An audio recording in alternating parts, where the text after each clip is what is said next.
Well, welcome back to our tactics training. I'm Greg Hochul from Stand to Reason. This is our fifth time together. And what we covered up to this session is we've talked about the entire game plan, the Columbo tactic, using questions to maneuver in conversations. We also talked about one way to use questions is to exploit a weakness or a flaw. And so last time around, we looked at a particular tactic called the suicide tactic that can be used in that way. We talked about suicidal views express contradictory concepts, therefore they kind of self-destruct. They aren't things that you have to work too hard on, you just have to recognize it and point it out, okay? We also talked about how you recognize when someone's point of view does self-destruct. You identify the basic premise or the basic conviction or claim, and that's not always obvious, so spend some time reflecting on it. Next you ask, does the claim apply to itself?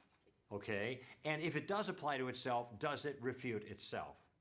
And if it does, then you find a way to demonstrate that by using a question to point it out. The third thing we did last time around is we took some popular examples of self-refuting claims. We played them out a little bit.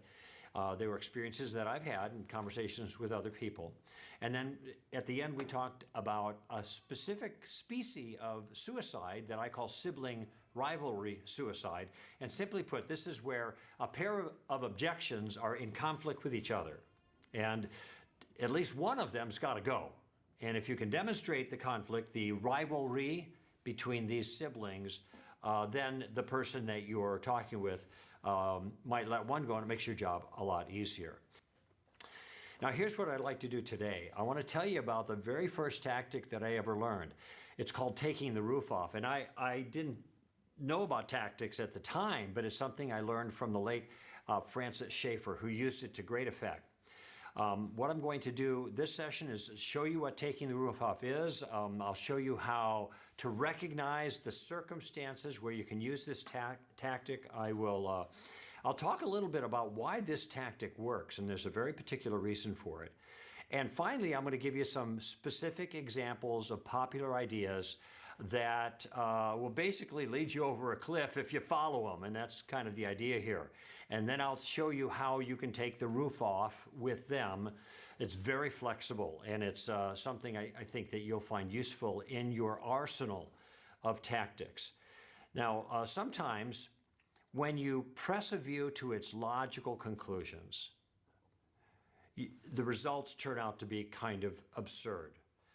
You might think of when Jesus was talking with the Pharisees, and the Pharisees told Jesus, "You're casting out demons by the ruler of demons." So what did Jesus do when he was confronted with that challenge? He said this, he said, "That would mean that Satan is casting out Satan, right? And Satan would be working against himself. And a house divided against itself couldn't stand. And therefore," this was implicit, "therefore he was not casting out demons by the power of Satan, but by the hand of God." So he looked at their point of view and their argument, and he showed how it led to an absurd consequence. He was taking the roof off, basically. And that's what you're doing when you use this tactic. You're reducing a person's point of view to its most basic level. You want to simplify it, at least so it's clear in your own mind. All right? And this is a step that I've mentioned a number of times before with all of these tactics. Many times the issue is clouded by a bunch of language. And you have to pay attention, use your Columbo questions if necessary, to figure out exactly what the claim is. Once you've got the claim in view, then you can use other tactics to determine whether it commits suicide, like we talked about last time, or whether it leads to an absurd result, giving you an opportunity to take the roof off, okay? And what we're going to do is you do that analysis, you figure out what the main thing is, and then mentally you kind of give it a test drive. You think, well, look, if we accept that as true and we keep moving forward with it, does it take us to any absurd places? So for the sake of argument, we're going to treat it as if it were true. Then we're going to test drive it and see if, following the logical consequences, the route leads you over a cliff. And if it does, there's probably something wrong with where you started in the first place, okay? So that's the basic idea here. Now, the point of this tactic is to see if a person can really live with the moral or intellectual consequences of his beliefs, because they can be applied in different ways. And in essence, what you're doing is you're taking their moral or rational views seriously, and then you're showing them that if they're applied consistently, they're going to lead to something that's either absurd for an intellectual issue or for a moral issue, just clearly immoral, okay? That's taking the roof off. The tactic is also known as reductio ad absurdum, or simply reductio to make it short. That is, you're taking the point of view and you are reducing it to its absurd conclusion or consequence. What this shows, though, is that some points of view that people hold simply prove too much if you take them seriously. You remember in the very first session I talked to you about the witch in Wisconsin. And in my series of questions there, when she said that abortion, baby killing is appropriate in the case of incest, I asked her a question that stopped her in her tracks. Do you remember what that question was? Yeah, I asked her, if I had a 2-year-old that was standing next to me who had been conceived by incest, then on your view, I should be allowed to kill this baby. Is that right? There is my application. I took her point of view. I gave it a test drive. I saw where it landed. This is disastrous. It would lead to infanticide, affirming infanticide. And so then I just used questions to kind of make that point with her. At that particular point, I was using the taking the roof off tactic with the witch in Wisconsin. All right, let me explain why this tactic is so powerful. Francis Schaeffer, who developed this tactic and gave it its name, taking the roof off, observed something about the human condition. He said, look, given that Christianity is actually true, that means that every human being really is made in the image of God. Every human being must live in the world that God created. And it turns out if that person denies God or denies anything about the truth about God and his world, essentially anything about the Christian worldview, then he's denying reality in some sense. And there's something we know about reality. The real world that we live in, if you don't take it seriously, it has a way of getting your attention. You run into it. You have a collision with it. It may injure you if you don't take it seriously. Well, take that step just a little further. If you are denying some fact of reality, some fact of the Christian worldview, then your belief, contrary to the Christian worldview, is a denial of reality, and you're going to have there's going to be a collision between what the false worldview dictates and the way the world actually is, okay? Now, Francis Schaeffer called this the point of tension. Now, last session, I mentioned something about Richard Dawkins and how on the one hand, he's a relativist. He doesn't believe in objective morality because he's a naturalist, a materialist. He's an atheist. He understands that if there is no God, then there can't be any morality. But then at the same time, he's attacking the God of the Bible in one of his books as being wicked and immoral. Now, you can't have both things. This is a sibling rivalry we talked about. But why is it that he makes this mistake? He makes this mistake because on the one hand, he's a rebel against God, and he wants to say the things consistent with his rebellious worldview. But on the other hand, he's a human being who lives in God's world, and God's world is absolutely thick with morality. And so he can't keep himself from making moral judgments, which he ends up making against God, and which I don't think apply to God properly. He's mistaken in that regard, but he is not mistaken in making moral judgments because that's part of the real world that we live in. Now, what happens with non-believers who do this kind of thing is that they've kind of erected a protective roof over themselves. The roof protects them from the tension, from the consequences of their own idea, because Richard Dawkins would have to look at something like gay bashing, which he thinks is terrible, and I do as well, and he'd have to say that there's no moral content to that at all. So he just avoids looking at that natural consequence of his view, and that's the roof that protects him, okay? Our job, Francis Schaeffer said, is to take the roof off. And we do it in a gracious way but we try to make that person face the consequences of his own view. Now, I mentioned Richard Dawkins, the atheist, because atheism, I think, has lots of these kinds of examples in it, these kinds of collisions with reality. And what you'll notice, by the way, with atheists is when they collide with reality, that is, they run into something in the real world that doesn't fit their worldview, they just call it an illusion. So morality is an illusion. Consciousness is an illusion. Design is an illusion. These are the kind of things they say because they are denying those things that will not fit in the box of their worldview. So what happens if you have a moral relativist? Someone says there is no objective morality. So how do we take the roof off on a person like that? I heard one person suggest steal the stereo.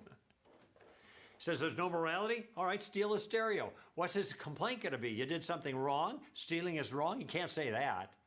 So what we're doing in that simple act, and now I'm not telling you to steal anything, but you see the contrast, you see the conflict.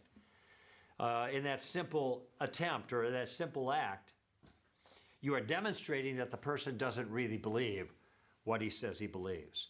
No, they want to talk about relativism when it's convenient for them, but in the real world, in day-to-day interactions, they're moral realists. They believe in objective morality, and their reactions are going to show that. And what you want to do is, given that we know that deep down inside they believe in moral reality, that they're human beings made in the image of God and they must live in God's world, we're going to try to construct some kind of situation that forces them to face the facts. That's how you take the roof off. And if you can use questions in the process, all the better. What about, let's say, naturalistic Darwinian evolution? So this is part of the atheist package. Now, I think Darwinian evolution fails on the merits, but there are other problems with it. And that is, if Darwinism is true, then put simply, the only rule that matters in the world is that the strong rule the weak. Not that the strong should care for the weak. That's a moral principle. There are no moral principles, no objective moral principles in evolution. And there is just this principle of the strong ruling the weak. So if a person is holding to Darwinism, then I think it's fair to ask this question. So here comes Columbo. Tell me your principled objection to genocide. Joseph Stalin? Mao Zedong? I mean, between the two of them, we've got pretty close to 100 million lives taken. So much for the old canard that it's religion that causes most bloodshed in the world. No, it isn't. It's secular ideologies. For example, communism, which has atheism as its foundation. And they believe in the Darwinian model. And the Darwinian model says the strong rule the weak. And that's what they're doing. They're the strong ones. They're ruling the weak ones. Who's to complain? Now, I know that atheists don't think that's right. My question is, what is their principled argument against it, given their worldview? And the answer is, there is no principled argument against it, given their worldview. What have I done? I've taken the roof off and I've let the cold wind blow.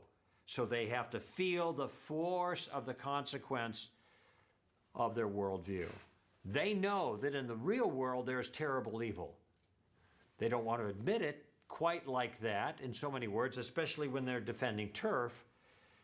And when they're advancing atheism, they're going to deny objective morality, okay? You take the roof off in that situation. Sam Harris is another new atheist, and Sam Harris, this is really amazing to me. But he's not alone in this. Sam Harris is a determinist, and what a determinist is a person who believes that the whole world, the whole universe, every single thing is just a complicated set of dominoes falling. All of the choices we make, all the things that we believe, are all determined by the physical circumstances that come before him. Now, why does he believe this? Because he's an atheistic naturalist. He believes in the material world. There can't be anything like free will because you cannot get free will from a materialistic world. So at this particular point, Sam Harris is consistent with his worldview. But you take it a little further, and you're going to have some real problems. For example, if determinism is true, you can't have any morality. You can't have people that are praised for good things they do or blamed for bad things that they do, because praise and blame don't work in a world where there is no good or bad. Everything's already determined by the circumstances that come before, so there are no choices to be made. So how is it that Sam Harris then can talk about morality? Worse, how can he even argue in favor of atheism or Darwinism or even determinism? Because to argue in favor of something presumes that you have the freedom of choice to assess the argument and come to a conclusion based on the evidence. But if determinism is true, you don't come to any conclusions. You just believe what you're determined to believe because of the physical circumstances before you. That is, Sam Harris has a couple of different points of view that cannot coexist. And this is another example of sibling rivalry. And we take the roof off and we show them, your worldview can only give you these goods and no more. And if that is a little painful, sorry about that. Now, if you want this other stuff, if you want morality, if you want free will, if you want rationality, there's the only place you're going to get that is from our worldview, not from yours. And what you've been doing is you've been living on borrowed capital, basically. You've been stealing from us. So you take the roof off and show them where their worldview leads. Remember, you take their point of view seriously for the sake of argument, you give it a test drive mentally, you see where it leads, and then you just point that out. And if you can use questions to do so, all the better. I had a conversation on the radio once with somebody called in about the issue of homosexuality. Actually, he was gay himself. And as he's trying to justify his own point of view, he said, well, I was born that way. Okay, now you've heard this before. Let me just tell you, as an aside, no one was born that way. There's not a shred of evidence for this. And everybody in the business, in the scientific business of assessing this question, knows it. There's no debate about this, and the twin studies have proved this conclusively, okay? Even people who are gay or gay-friendly who are doing the research, they all acknowledge that there is no physical basis, no genetic basis for homosexuality. They all know this. You'll never hear this on CNN, but this is a fact, okay? Still, people will say, I was born that way, okay? And there's a principle in play here. The principle, the unspoken principle is, if I was born that way, then it's natural to me. And if it's natural to me, then it must be okay for me. All right. Now that's the part you have to kind of strain out of the statement. You have to break it down to its component parts in your own mind. Okay, this is where he's going to. Now, does this conclusion that is implicit in the I was born that way defense of homosexuality, the conclusion that anything that's natural is moral, does that lead to any bizarre consequences? And the answer is yes, it does. And in fact, I used that on him. I said, let me tell you something. What I want to know is, how would you respond if I said this to you? Now I said to him, I don't believe this, but how would you respond if I said it to you? If I said I had a condition that I've had all my life, ever since I was a younger child, I was aware of this, and now I'm using the language that was perfectly parallel with his own description of his developing same-sex attraction. But then I tell him what my natural impulse actually is. I have a natural impulse to beat up homosexuals when I meet them. So what think you? What say you about that? Apparently he didn't hear the part where I said, I don't believe that. And so he got really mad at me. And I said, look at Marty was his name. I'm not advancing that view. What I want to know is, what is your objection to my view in light of what you told me was a defense for your own view? That's all I'm asking. So what am I doing? I'm taking the roof off. I'm showing, if this is your morality, that just doing what comes naturally is therefore moral, then any kind of vice that I can claim is natural for me